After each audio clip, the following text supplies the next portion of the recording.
Bonsoir à tous et bienvenue sur Monaco Info. Je suis ravi d'être en votre compagnie. Dans ce journal aujourd'hui, nous parlerons de travaux. Un bloc rocheux de 4 tonnes menace à terme de se détacher de la paroi à proximité du tunnel de l'hôpital et nécessite donc une intervention d'alpinistes spécialisés à partir de vendredi matin. Nous reviendrons sur le projet Grand Ida dans le cadre du plan national au logement et plus particulièrement de l'avenir de l'immeuble Les Mélèzes rue Platy. Il devait être reconstruit, il sera finalement rénové. Pour en parler, avec nous, le conducteur de travaux de la société JB Pasteur et Fils. Après la campagne massive de dépistage de la Covid-19, la population monégasque, les résidents et plus largement tous ceux qui le veulent peuvent se faire dépister désormais chez leur médecin ou en pharmacie, nous verrons cela. Qu'en pensez-vous? Êtes-vous prêt à vous faire dépister dans ces officines? La réponse dans ce journal. Toujours en lien avec la Covid-19, nous serons avec le médecin inspecteur à la direction de l'action sanitaire et nous ferons le point avec lui sur l'évolution de ce virus en principauté. Alors qu'en France, on annonce la naissance de plusieurs clusters, plusieurs foyers. Vit-on ou va-t-on vivre une deuxième vague? Est-ce inquiétant? Restez avec nous, le docteur Volio répondra à toutes ces questions. Mais avant cela, place au point info et c'est avec vous Vanessa Dessy. On commence avec une nouvelle réunion du comité mixte de suivi du Covid-19. Elle s'est tenue mardi au ministère d'État entre membres du gouvernement et représentants du Conseil national. Quels ont été les sujets abordés? Bonsoir Fabien, bonsoir à tous. Cette nouvelle réunion du comité mixte de suivi s'est penchée sur l'évolution de la situation sanitaire en principauté. Les quelques cas positifs au Covid-19 révélés ces derniers jours sont essentiellement des personnes qui ont été contaminées à l'étranger, voire même bien au-delà des frontières européennes. Même si la circulation du virus reste sous contrôle à Monaco, les autorités sanitaires monégasques sont vigilantes.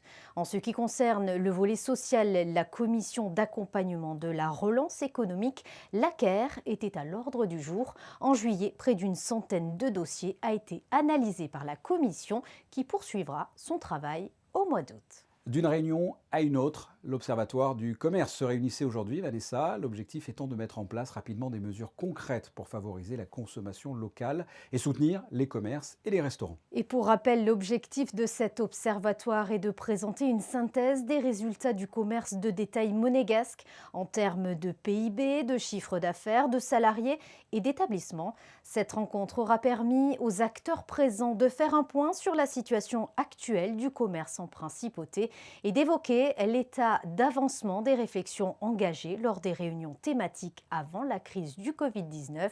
Le gouvernement princier a rappelé également les actions qu'il mène en faveur de la relance économique et de l'attractivité commerciale depuis ces dernières semaines. L'occasion pour les participants d'envisager les dispositions qu'il conviendrait de mettre en place à court, moyen et long terme afin de donner une nouvelle impulsion au commerce monégasque et au secteur de la restauration. Le Comité pour la promotion et la protection des droits des femmes a signé ce mercredi la charte d'engagement du Pacte national pour la transition énergétique. Effectivement, le conseiller de gouvernement, ministre des Relations extérieures et de la coopération et président du comité, Laurent Anselmi, a souligné qu'en signant ce pacte, le comité prenait en effet résolument sa part dans l'interaction impulsée par l'ONU. Par ailleurs, Marie-Pierre Gramaglia a indiqué qu'il s'agissait là d'une mobilisation qui doit tous nous rassembler. Et enfin, Céline Cotalorda, signataire de la charte au nom du comité, souhaitait montrer l'exemple et inciter les femmes de la principauté et les associations à s'engager en faveur de l'environnement. Voilà, vous l'avez entendu, un engagement féminin en faveur de l'environnement. Merci Vanessa, on se retrouve un peu plus tard pour votre point info pratique. Le tunnel de l'hôpital sera fermé dans les deux sens du 31 juillet au 2 août. La raison, un bloc rocheux de 4 tonnes menace de se détacher de la paroi et nécessite donc une intervention d'alpinistes spécialisés. On retrouve sur place Frédéric Elion pour plus d'explications. Alain, nous sommes au niveau du tunnel de l'hôpital, une zone où il va y avoir prochainement des travaux. Expliquez-nous pourquoi finalement. Lors d'une inspection, on a constaté qu'un bloc rocheux présentait quelques signes de fissuration dans ses supports. Donc il est par mesure de précaution, il est assez urgent quand même de venir le renforcer. Donc des travaux sont prévus à partir du vendredi 31, fermeture complète de la route, le temps d'une première sécurisation avec des câbles. Et puis après, alternat pendant une semaine, le temps de finir avec des filets par chute et autres travaux d'amélioration de la sécurité de la zone. Bloc qui se situe juste au-dessus de nous, c'est ça, et donc il peut tomber sur la route. Il pourrait tomber sur la route.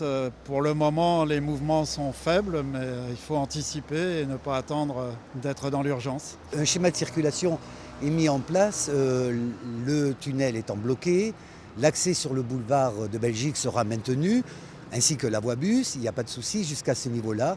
En revanche, l'accès à l'hôpital et à l'avenue Pasteur se fera donc par la partie basse de l'avenue Pasteur, avec une ligne de bus, bien sûr, jusqu'au rond-point de l'hôpital inférieur. Et les piétons pourront aussi accéder facilement via l'ascenseur dit de l'hôpital, depuis le jardin exotique jusqu'à l'entrée principale de l'hôpital, et aussi par le bas de l'avenue Pasteur. Non loin de là, du côté de la rue Platy, des travaux sont en cours. Le projet Grand Ida, une construction dans le cadre du plan national pour le logement des Monégasques, un plan mis en place en 2019 et qui a pour but d'anticiper et de satisfaire les besoins en termes de logement des nationaux. Le plan global prévoit au total plus de 1800 appartements en 15 ans, soit une augmentation du parc domanial de près de 43%. Revenons aux travaux en cours. Nous sommes avec le conducteur de travaux, Jérôme Lantéric-Gaglio. Bonsoir. Bonsoir, monsieur. On est là ensemble pour parler de travaux dans la rue Platy, ce que l'on appelle le projet Grand Ida, avec notamment l'immeuble Les Mélèzes. Alors, s'il vous plaît, le plus simplement possible, le plus schématiquement possible, parce qu'honnêtement, je suis le genre de personne, quand on parle de travaux, en règle générale, je ne comprends rien. Quelles sont les différentes phases? Là, on détruit le bâtiment qui abritait l'association Le Phare et on a tout aplani, c'est ça? Oui, c'est ça. En fait, aujourd'hui, ont été engagés tous les travaux de démolition de l'opération Grand Ida, dite phase 1, qui est l'assiette foncière initiale du projet. Et aujourd'hui, donc, tous les bâtis existants ont été démolis et les travaux de soutènement ont été engagés. Alors, entre-temps, il y avait un petit immeuble collé justement à ce projet, du 8 au 14 rue Platy, qui va finalement intégrer le Grand Ida. C'est ça? C'est ça. Dans un second temps, il a été décidé d'annexer au projet Grand Ida donc les fonciers des 8, 10, 12 et 14 rue Platy pour les intégrer au projet global et créer un bâtiment supplémentaire et porter le nombre de logements domaniaux ainsi créés à 215 logements. Et ces habitants seront évidemment relogés puisque l'immeuble va être bien sûr, détruit. Bien sûr. Donc sur la zone de l'ancien bâtiment qui abritait le phare, on a fini la démolition. Et en face, on traverse la petite rue Platy et on a l'immeuble Les Mélèzes. On devait le détruire pour le reconstruire et finalement, ça ne sera pas le cas. C'est ça. Il avait été évoqué à un temps la reconstruction de ces bâtiments, le Mélèzes et les Cèdres. Et puis, compte tenu du fait que le bâtiment est entièrement occupé par des occupants qui sont là pour certains depuis l'origine de la construction, des années 70, il a été plutôt décidé de le rénover et également de le surélever. Alors, on peut faire ça pour un immeuble comme ça qui date des années 70, on peut rénover et faire en sorte que ce soit un bel immeuble? Bien sûr, bien sûr. La rénovation portera sur plusieurs aspects. L'aspect thermique, l'aspect acoustique, et bien sûr l'aspect esthétique du bâtiment pour le rendre plus harmonieux, plus esthétique et plus en harmonie avec les nouveaux projets qui seront réalisés dans le quartier. L'objectif étant d'améliorer à terme le confort de vie de ces habitations par, comme je me répète, une augmentation du confort thermique et acoustique. Le bâtiment sera complètement isolé par l'extérieur. Ouais. Les châssis aluminium, toutes les fenêtres seront remplacées par des menuiseries double vitrage de dernière génération. On prévoit également le remplacement des volets roulants. Vous l'avez dit, on le surélève? Beaucoup, pas beaucoup? De combien d'appartements à peu près? On le surélève de 2 étages pour respecter une logique de construction par rapport aux hauteurs des constructions envisagées à proximité. On le surélève de 2 étages pour générer 14 appartements supplémentaires. Quelles solutions ont été trouvées pour les habitants qui habitent le Mélèze et dont l'immeuble va être rénové là? Ils restent sur place? Comment ça se passe pendant la période des travaux? Bien sûr. Les habitants vont rester sur place pendant les travaux de rénovation. C'était toute la contrainte de départ. C'est pour ça que la quasi-totalité des travaux se fera depuis l'extérieur. On a nécessité l'installation d'un échafaudage en façade sur la rue Platy qui nous permettra d'intervenir quasi exclusivement depuis l'extérieur. Alors ça, c'est les Mélèzes. Juste derrière, il y a les Cèdres. Pareil, ça va faire partie de ce projet Grand Ida. On rénove aussi les Cèdres? Pas pour l'instant. En revanche, l'intervention qui est envisagée sur le bâtiment des Mélèzes porte sur donc l'aspect esthétique et l'aspect en façade qu'on a évoqué. On va également intervenir sur les installations techniques. On va supprimer les chaudières fuel présentes à l'intérieur du bâtiment qui alimentent aujourd'hui en chauffage aussi bien le bâtiment des Mélèzes que le bâtiment des Cèdres. Oui, parce que le fuel, ça va être interdit bientôt. Ça va être interdit d'ici peu, effectivement. Et donc, ça permettra, on envisage de raccorder le bâtiment à la boucle thalassothermique de la Principauté. Et donc, le bâtiment bénéficiera à terme d'une production de chauffage et de climatisation. Bon, on parle du bruit, parce qu'il doit y avoir pas mal de téléspectateurs, notamment les personnes qui habitent dans ce quartier, qui doivent se dire, mais quand est-ce qu'ils vont parler du bruit? Parlons-en, c'est un chantier bruyant, plus bruyant qu'un autre ou pas du tout? Je ne dirais pas que c'est un chantier plus bruyant que l'autre, par contre c'est un chantier complexe d'un point de vue technique et surtout avec des enjeux en termes de délai qui sont très très serrés, et donc pour les respecter, les moyens sont conséquents, sont mis en œuvre. Et par-delà, par ces moyens, on est peut-être assujetti à générer pas mal de contraintes au niveau acoustique. On met tout en œuvre pour les minimiser en édifiant des palissades en périphérie de l'opération, des palissades acoustiques d'une hauteur d'environ 4 mètres. Ouais. Et toute une panoplie de moyens mis à notre disposition directement sur les machines, donc à la source de bruit, pour essayer de les minimiser et de les contenir. Ça, c'est pour la partie, effectivement, où il y avait l'ancien phare. Qu'est-ce qui va être fait pour les mélèzes au niveau du désagrément, peut-être auditif? Vous avez prévu des choses? Je sais qu'il était question de mettre une sorte de couverture auditive, et finalement, ce ne sera pas le cas? Il avait été envisagé un temps de prévoir une protection acoustique complète sur le bâtiment, sur la façade rue Platy du bâtiment, qui n'a pas été retenue pour certaines contraintes. Donc on préférera des solutions ponctuelles directement au niveau de la source de bruit, dans l'enceinte de l'opération, dans l'enceinte des travaux. Et en même temps, c'est délicat, puisque c'est pour pallier à un manque de logements domaniaux, donc des travaux, j'imagine, nécessaires. Oui, exactement, qui rentre dans le cadre d'une volonté du gouvernement princier. La date, la livraison de tout ça? Livraison estimée pour les travaux Grand Ida, phase 1 et 3, donc on parle de septembre-octobre 2023. Et la rénovation des mélèzes sera inscrite dans ce délai, sera beaucoup plus courte, et on va tâcher d'anticiper donc la partie rénovation pour essayer de faire bénéficier aux riverains justement d'une protection acoustique supplémentaire du fait du remplacement des châssis aluminium et d'une isolation thermique et acoustique renforcée. Jérôme Lantéry-Gaglio, merci d'avoir répondu à mes questions. Merci à vous. Merci. Vous faites peut-être partie des monégasques résidents ou encore salariés qui ont participé à la vaste campagne de dépistage de la Covid-19 au Grimaldi Forum ou à l'espace Léo Ferré. Eh bien, sachez que depuis quelques jours, il est possible de se faire tester chez les médecins généralistes et auprès des pharmaciens. Sandrine Nègre a d'ailleurs pu s'entretenir avec l'un d'entre eux. En principe, les gens viennent pour demander de faire un test de dépistage, un test sanguin, enfin un TROD, un test rapide d'orientation de diagnostic. Donc ils viennent derrière, on installe un champ stérile. Ça consiste à faire une petite piqûre au bout du doigt comme un test de diabète. On fait sortir une petite goutte de sang et puis après on le met sur le petit test qui va mesurer la présence ou non d'immunoglobuline, immunoglobuline G ou M. Moi j'ai testé environ 60 personnes, on a pas mal de tests. Oui. Ah, vous venez de l'entendre, une soixantaine de personnes déjà testées dans cette pharmacie. Il faut compter une vingtaine d'euros environ. Et vous, êtes-vous prêt à vous faire tester? C'est la question que nous avons posée. Vous allez le voir, les réponses sont plutôt favorables. Oui, pas de souci. Oui. Pas de souci, oui. Oui, si ça devait arriver, oui, bien sûr. Est-ce que vous vous êtes déjà fait tester pendant la campagne? En Belgique, j'étais en Belgique, je viens de rentrer, donc oui, on s'est testé, on est négatif. Si maintenant ça se généralise dans les officines de ville, oui, pourquoi pas, oui. Absolument. Directement chez le pharmacien, c'est parfait, c'est tellement plus pratique. Moi, je trouve que c'est très bien. Il faut le faire. Il faut faire très attention. Ça, c'est normal. Vous l'avez entendu et vu, la population est majoritairement prête à se faire tester en pharmacie. On reste dans le thème, la Covid-19, où en est-on du virus en principauté? Est-ce que la propagation est contrôlée? Avec nous ce soir, le médecin inspecteur de la direction de l'action sanitaire. Bonsoir Eric Volliot. Bonsoir Fabien. Première question, un peu générale, où en est-on de la Covid-19 en principauté? Eh bien, on peut dire que la situation est contrôlée, que nous avons quelques cas sporadiques qui nous sont bien rapportés, qu'il y a un taux de réplication qui est extrêmement faible, mais pour l'instant, en principauté, les choses se passent bien. Avec quelques cas par-ci par-là, vous l'avez dit, ces derniers jours, ces dernières semaines, un cas qu'on annonce le soir, 1 ou 2 cas, des fois 0.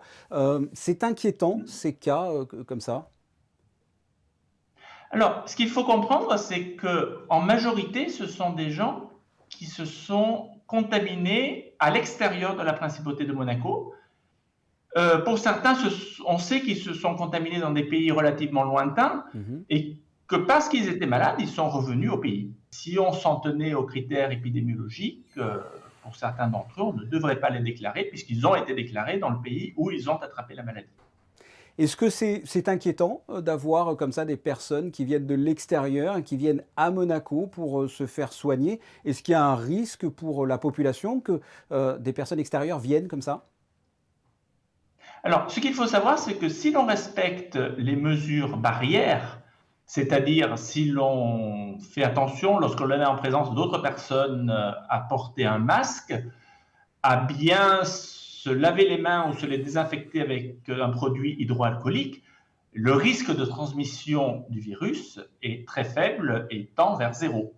Donc, tant que l'on respecte les mesures barrières, et en principauté de Monaco, elles sont bien respectées parce que la population, contrairement à d'autres endroits, adhère particulièrement bien aux recommandations qui sont données par le gouvernement princier, eh bien, ce risque est réduit au strict minimum.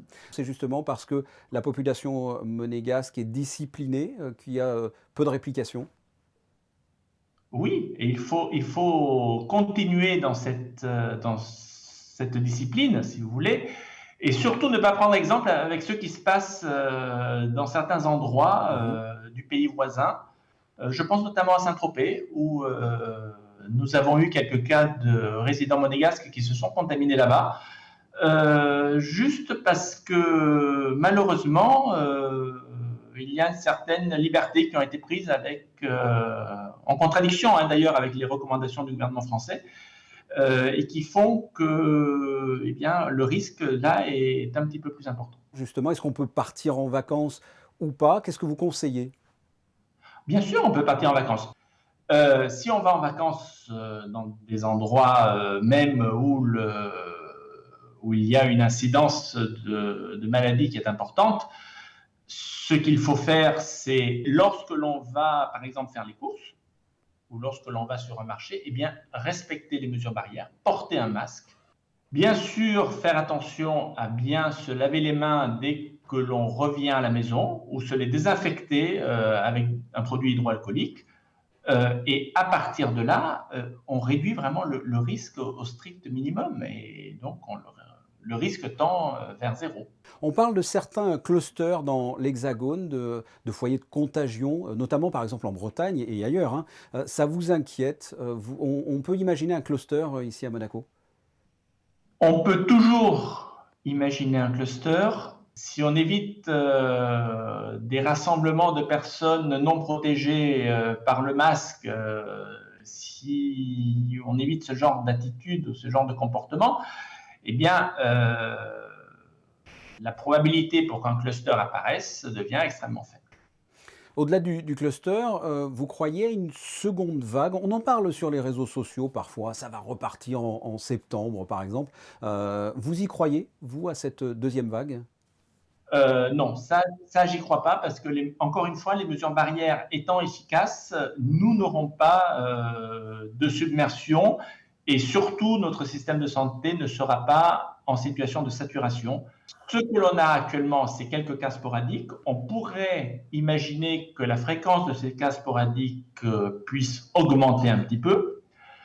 Il faut également savoir que l'on diagnostique plus de cas parce qu'on a plus de possibilités d'accès aux tests PCR. Donc, dans la mesure où on fait plus de tests parce qu'on a plus accès à ces tests, qui étaient au début de la crise réservés aux personnes qui présentaient des symptômes et même des symptômes inquiétants, on a plus de personnes qui ont très peu de symptômes, voire aucun symptôme, qui sont diagnostiquées par PCR et que l'on met en confinement et donc auxquelles on applique les mesures qui permettent d'éviter qu'elles ne transmettent le virus. Si la pression dans les pays voisins, la France voisine, l'Italie voisine, voit le virus circuler beaucoup, ben forcément nous aurons plus de cas en principauté de Monaco. Mais je pense que notre système de santé est dimensionné pour pouvoir faire face aux besoins de la population locale et donc que nous ne serons jamais à saturation, et donc le terme de vague, de tsunami ne doit pas s'appliquer. Il n'est plus approprié. Vous suivez de près l'évolution des recherches. Où en est-on, par exemple, d'un futur vaccin ou d'un traitement? Ça avance? Oui, beaucoup de monde cherche un vaccin. Quelques sociétés sont dans le peloton de tête. Le gouvernement princier suit ça d'extrêmement près afin, lorsque des vaccins efficaces et sûrs, parce qu'il faut que le vaccin soit sûr, vérifié, seront mis sur le marché et bénéficieront des autorisations de mise sur le marché pour pouvoir se porter acquéreurs de ces vaccins. En attendant, on respecte les gestes barrières. Éric Volliot, merci. Je vous en prie. On passe au point info pratique avec vous, Vanessa Dessy. Vous en parliez en début de journal, une information importante sur la commission d'accompagnement à la relance économique. Celle-ci repousse son délai de dépôt des dossiers. Oui, Fabien, un délai supplémentaire a été accordé afin de demander l'intervention de la CARE. Je le rappelle, les entreprises fortement impactées par la crise sanitaire peuvent soumettre leurs difficultés à examen. La CARE a pour objectif d'offrir un accompagnement ciblé aux entreprises éligibles à certaines conditions disponibles sur le site internet du gouvernement princier. Les dossiers peuvent être dorénavant envoyés jusqu'au 7 août inclus. Et si vous cherchez une idée de sortie cette semaine, sachez que les commerçants de Monacoville proposent pour relancer l'économie les jeudis du Rocher, avec ce jeudi un thème bien particulier. Le rendez-vous est pris, Fabien, de 18h à 20h afin de profiter de la saison estivale dans une ambiance gypsy. Découvrir ou redécouvrir Monacoville, ce quartier chargé d'histoire, ses ruelles typiques, ses petites échoppes, son ambiance de village, autour d'un happy hour de 18h à 20h. Et sachez que les boutiques resteront ouvertes jusqu'à 21h. Une petite fraîcheur pour terminer ce point info pratique, Vanessa, avec un nouveau cocktail 100% monégasque. Elle est née sur les boulevards monégasques. L'orangerie se déguste très froide sur glace ou comme ingrédient dans un délicieux cocktail. Chargé d'histoire, les fruits sont issus des arbres de la principauté, un produit qui raccorde la tradition du commerce d'agrumes d'antan. Une liqueur entièrement fabriquée à la main et en quantité limitée, à consommer bien sûr, Fabien, avec modération. Vous me connaissez bien, Vanessa, toujours avec modération. Merci, on se retrouve pour la météo. Mais avant cela, votre rubrique des réseaux sociaux. Qu'est-ce que vous avez partagé sur Facebook, par exemple? Qu'est-ce qui vous a fait rire? Qu'est-ce qui vous a impressionné? Voici le best-of des réseaux sociaux préparé par Alexandra Bovis.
Au moins, il n'y a pas eu but.